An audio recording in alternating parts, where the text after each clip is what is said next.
जय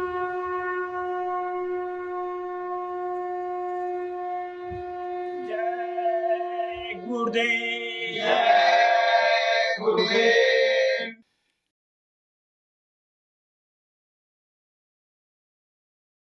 जय गुरुदेव। जय गुरुदेव। गुरु मैं गुण है गारे अति भारी। गुरु मैं गुण है गारे अति भारी। गुरु मैं गुण है गारे अति भारी।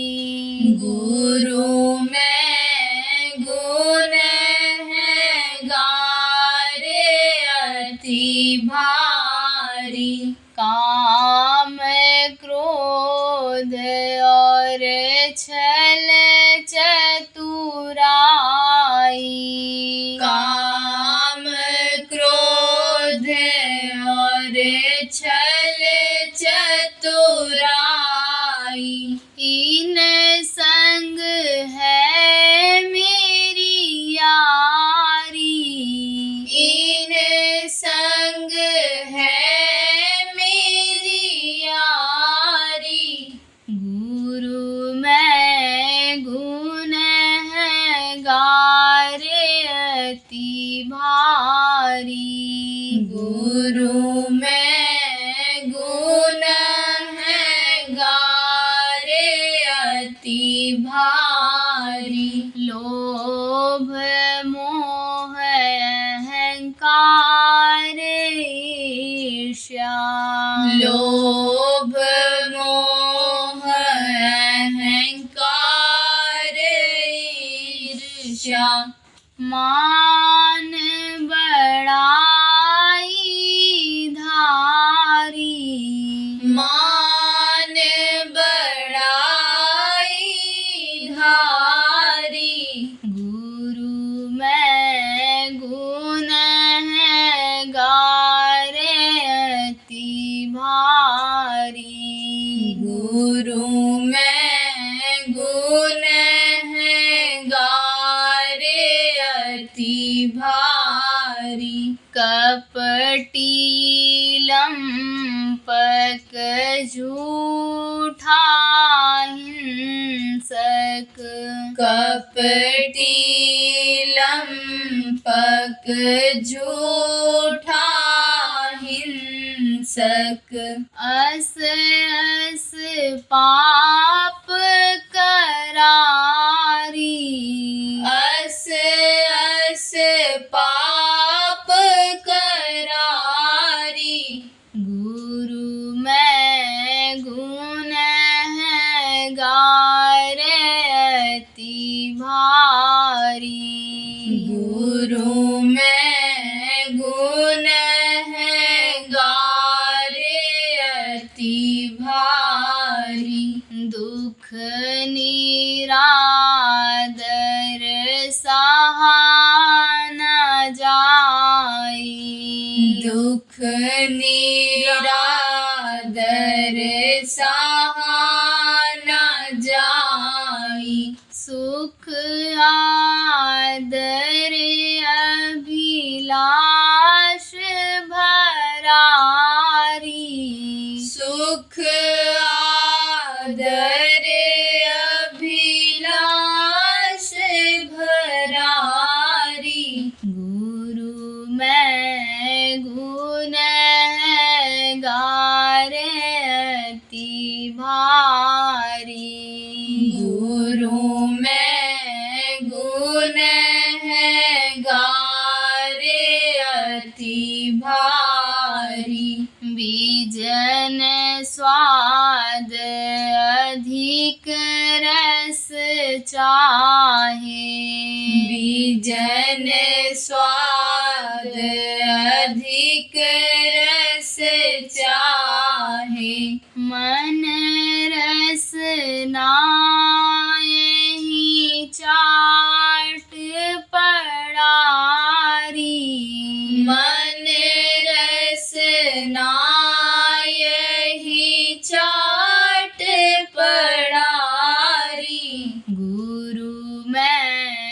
गुण है गारे अति भारी। गुरु में गुण है गारे अति भारी।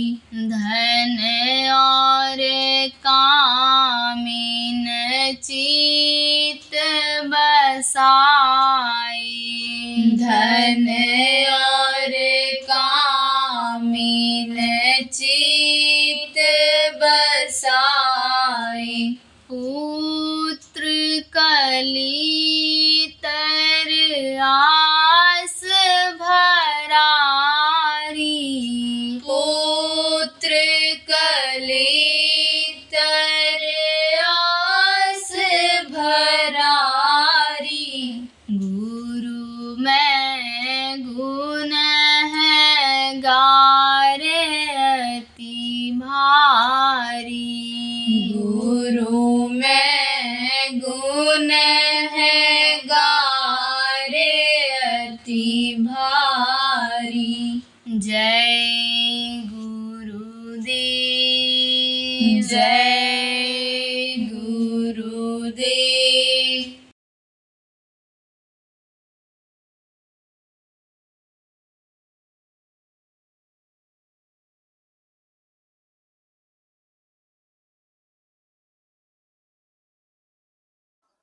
प्रेमी, आप लोग जो बराबर सत्संग सुनते रहते हैं, आपको इस बात की जानकारी है कि हम यहाँ हमेशा नहीं रहेंगे। इस धरती पर हमको हमेशा नहीं रहना है, हमको खाली करना पड़ेगा। ये किराए के मकान की तरह से शरीर है। जैसे कोई किराए के मकान में रहता है और एक दिन उसको खाली कर देना पड़ता है, उसी तरह से यह शरीर है। यह जानकारी तो होगी। बार बार जो सत्संग सुनते रहते हो, इन लोगों को ये भी जानकारी है, यह जीवात्मा जो है शरीर को चलाने वाली, ये जो शक्ति है ये यहाँ की नहीं है, ये सतदेश की है, सतलोक की है, परम पिता के धाम की है, जय गुरुदेव धाम की है। ये भी आपको मालूम। लेकिन कैसे फंसे हुए हो आप? जब से यानी वहां से आए और कैसे फंसते चले गए, कैसे फंसे हुए हो, इसकी जानकारी कुछ लोगों को नहीं हो। बराबर गुरु महाराज का सत्संग सुनते रहे पुराने लोग, और जिनकी स्मरण शक्ति आगे ठीक है, भूलने की आदत नहीं है, या गुरु महाराज के जाने के बाद सत्संग बराबर सुनते रहते हो और आपकी याददाश्त खराब नहीं है, याददाश्त ठीक है, उन्हीं को ये मालूम है कि हम बंधन में बंधे हैं, हम फ्री नहीं है, आजाद नहीं है। बाकी लोगों को नहीं मालूम है। तो बंधन में बंधे होने के नाते समय निकलता चला गया।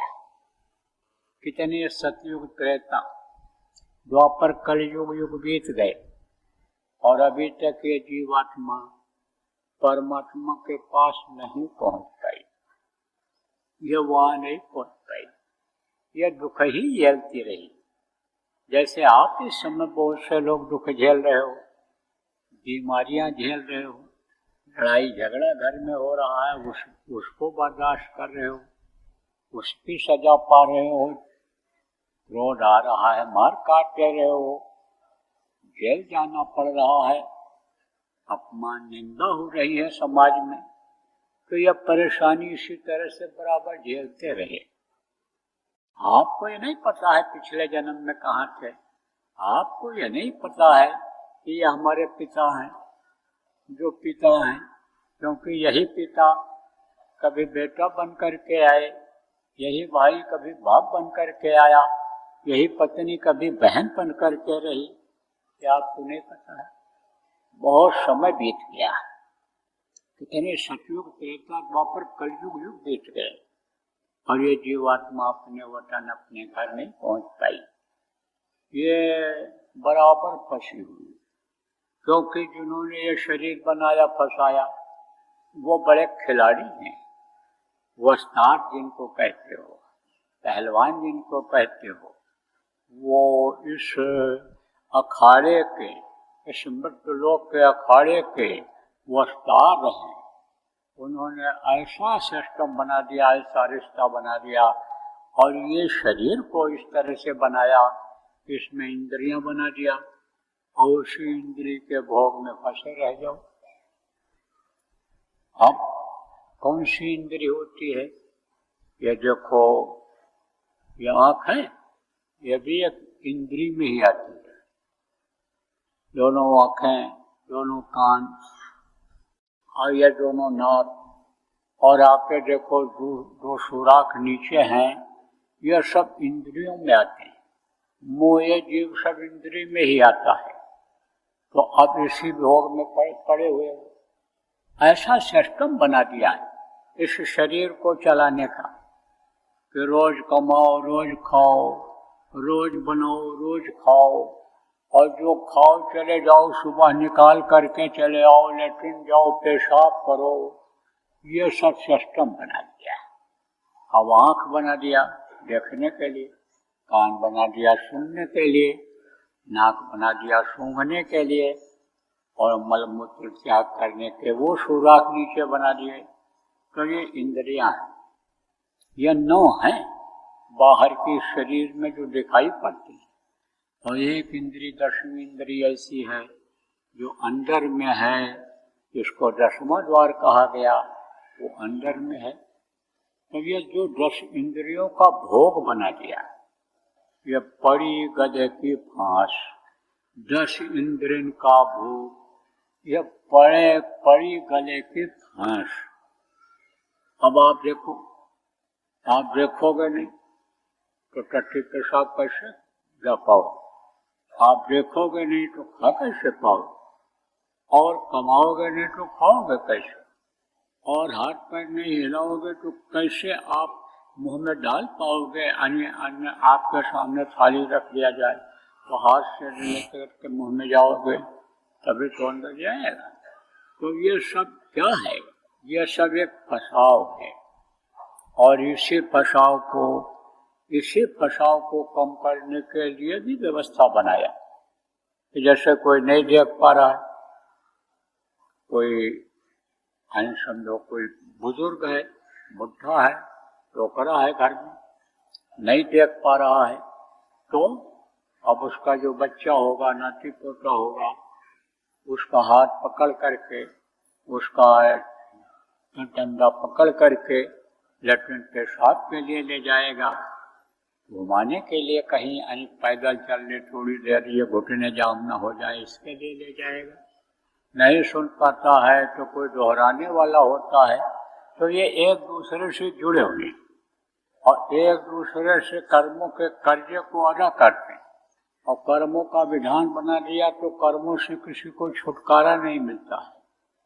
तो इसी खाने पीने, इसी सुनने के आनंद में देखो ये जिंदगी को आदमी अपने खत्म करता चला जा रहा है, असली चीज को नहीं समझ पा रहा है, इसी बंधन में बंधा पड़ा हुआ है।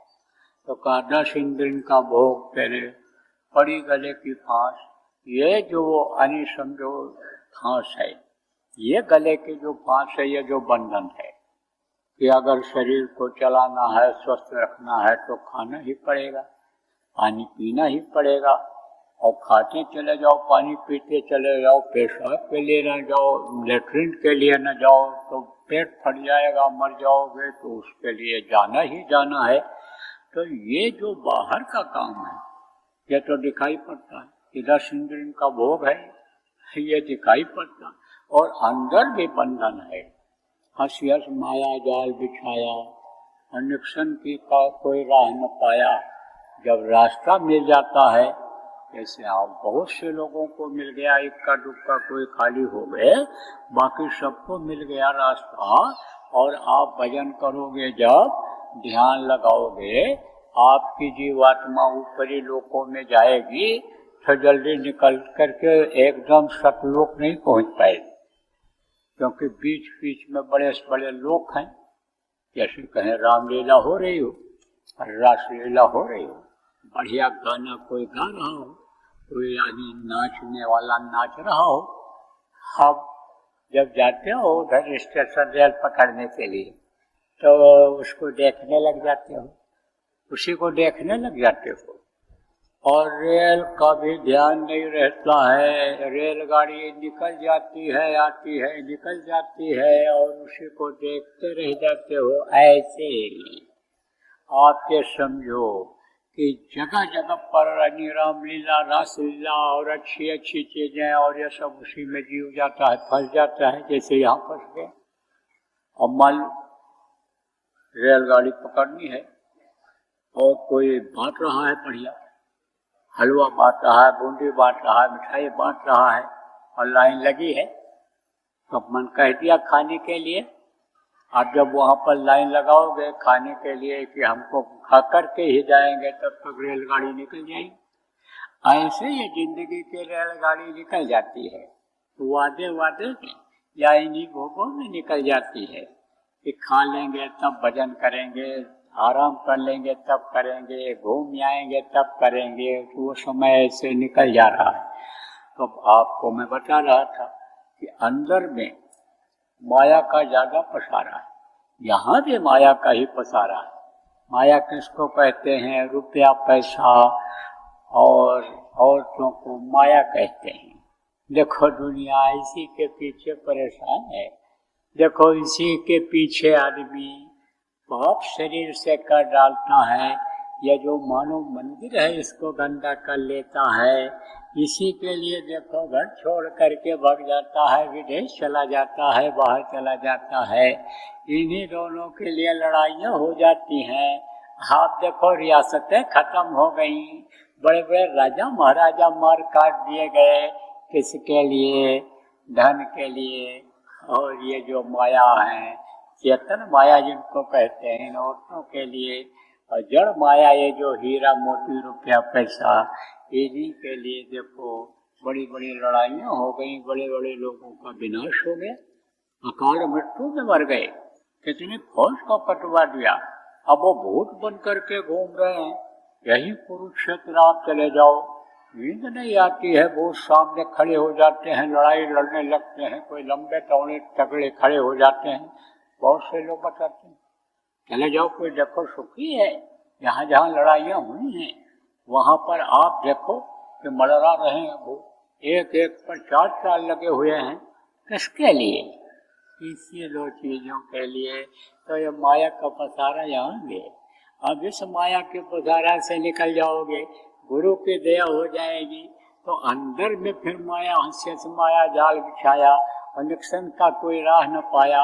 माया लोक से निकलना बड़ा मुश्किल, और उससे भी निकल गए तो कहाँ पहुँचे? काल के देश में पहुँचे तो काल अपना जाल जुदा बिछा रहा है, और जो जो गए उन्हीं को लौटा रहा है।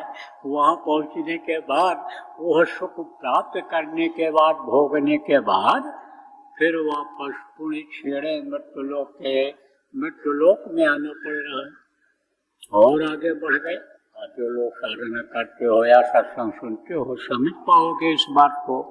तो नीलम कुंड महारत्न नलपाल और महाकाल ने रसिया जाल, ऊपर में वो महाकाल ने ऐसा जाल बिछा दिया कि वो बड़े बड़े कुंड, और समझो आपकी महाशून्य का मैदान इतना बड़ा कि उसको पार करना ही बड़ा मुश्किल, कितने समय लग जाएगा पार करने में, तो उसी में जीव फंसा रह जाता, आगे नहीं बढ़ पाता है। बांध दिए गए, क्या करोगे? बंधे तुम गाढ़े बंधन, आप समझो गाढ़े बंधन में बंध गए तो छूटोगे कैसे? अरे भाई, पजामा सिलवाते हो बच्चों के लिए, तो उसमें नाड़ा डालते हो और बच्चे को सिखाते हो कि ये इस तरह से बांध देना। अब नाड़ा बांधते हो तो खोलने का भी तरीका मालूम होना चाहिए, खोलने का भी तरीका रहता है। खोलने का तरीका जब बच्चे को सिखा देते हो तब उसको जब लैट्रिन पेशाब लगता है तो नल अपना खोल देता है और करके फिर बांध लेता है। तो जहाँ बंधन है वहाँ मुक्ति का भी हिसाब है। तो अब ये है बंधे तुम गाढ़े बंधन मान, यह ऐसा बंधन है कि जिसके देश में रहते हो उसी ने बांध दिया है बंधन। अब जैसे मान लो भारत देश में रहते हो और ये हो जाए आपके लिए कि आप विदेश नहीं जा सकते हो, दूसरे देश में नहीं जा सकते हो, आपको वीजा नहीं मिलेगा, आपको पासपोर्ट नहीं मिलेगा, आपका पासपोर्ट है भी तो आपका जमा हो जाएगा, कैसे जा सकते हो? मजबूरी है आपकी। ऐसे ही आप ये समझो कि मजबूरी हो जाती है, आदमी से निकल नहीं पाता है। लेकिन जब निकालने वाले मिल जाते हैं, बंदी छोड़ जिनको कहा गया, कर्मों को काटने वाले जब मिल जाते हैं, तब अन्य जीव का उद्धार कल्याण हो जाया करता है। आप देखो प्रेमियों, तब ये जीव जहाँ का जीव तहाँ पहुँचा हुआ, जहाँ से ये जीवात्मा आई है वहाँ पहुँच पाती है। कौन मिलता है?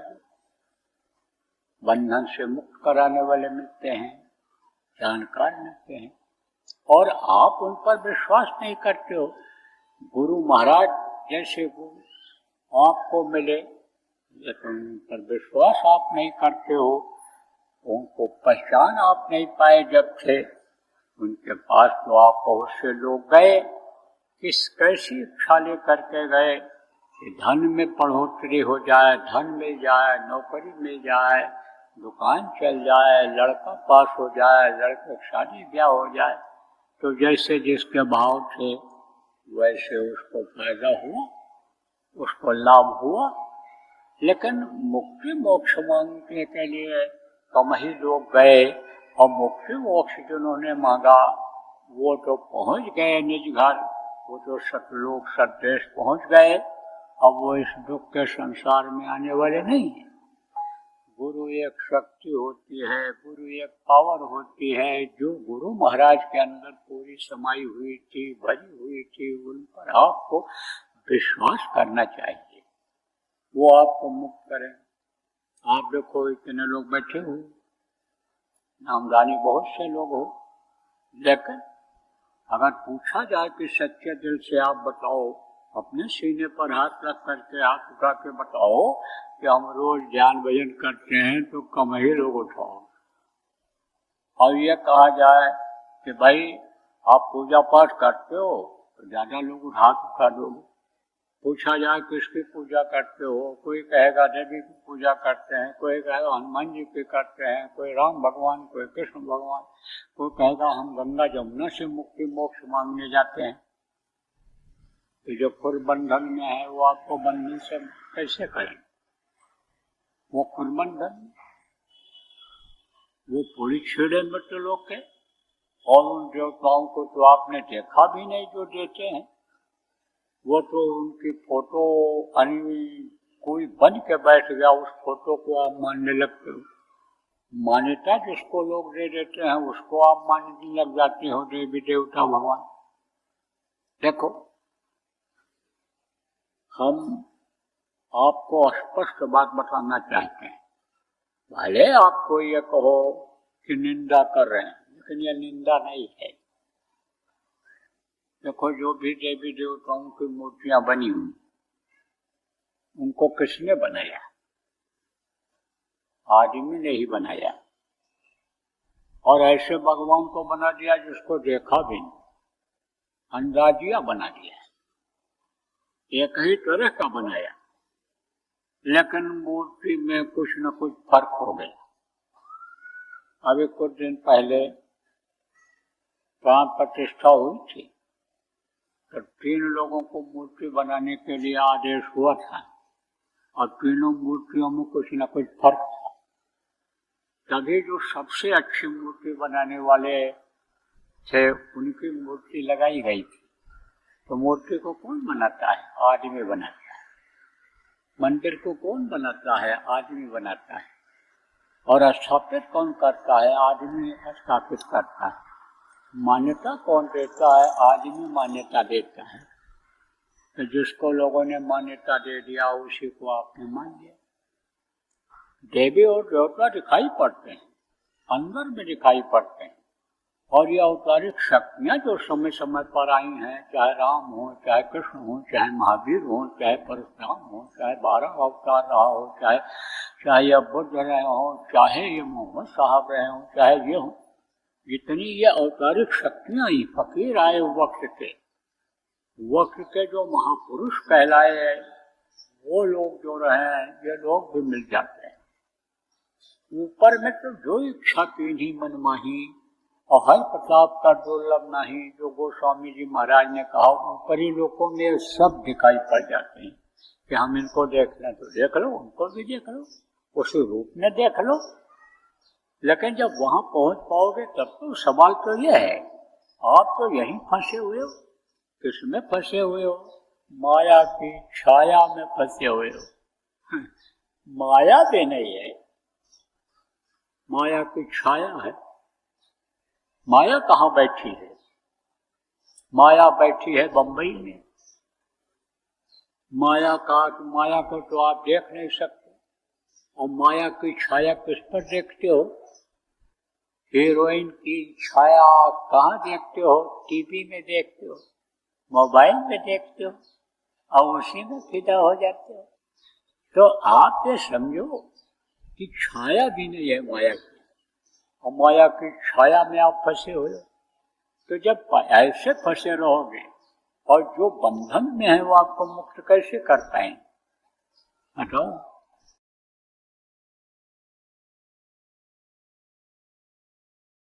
कार्यकर्ताओं और जिम्मेदारों से मैं कहना चाहता हूँ कि आप एक अभियान चला दो यहाँ से जाने के बाद, और जगह जगह पर पूजन का कार्यक्रम आयोजित करो। आप गुरु पूजन का कार्यक्रम आयोजित करो, और आप यहाँ से जो प्रसाद ले जाओ, वहाँ कोई भी आप चीज खरीद लो, जिसके यहाँ जो भी चीज मिलता हो, मीठी चीज उसी में मिला लो। हम कहते हैं आप रेवड़ी खरीद लो, कहते हैं आप चिरौंजी खरीद लो, कहते हैं बतासा खरीद लो, और मान लो दक्षिण भारत में या किसी प्रांत में वो बनता ही ना हो, तो आप कहाँ से लाओगे? तो जो चीज़ जहाँ पर हो, किसी भी मीठी चीज़ में आप इसको मिला देना, 2 दाना और बांट देना। कुछ भी ना मिले तो पानी ले लो, और पानी में ही 2 दाना डाल दो, और पानी ही थोड़ा थोड़ा दे दो प्रसाद के रूप में। तो ये गुरु महाराज का यह प्रसाद, ये अपना असर जताने ही देगा, अपना असर जताएगा, खाली नहीं जाएगा। ये ऐसा तीर है कि कभी भी ये चूकेगा ही नहीं, ये तो अपना शिकार करेगा ही। कौन सा शिकार करेगा? आदमी मारने का नहीं, बुराइयों को खत्म करने का, अच्छाई लाने का। यह शिकारी है, ये प्रसाद शिकार करेगा, लोगों को अच्छा बनाएगा, लोगों का दिल दिमाग भावना बदलेगा। तो आप इसका अभियान चलो। जय गुरुदेव।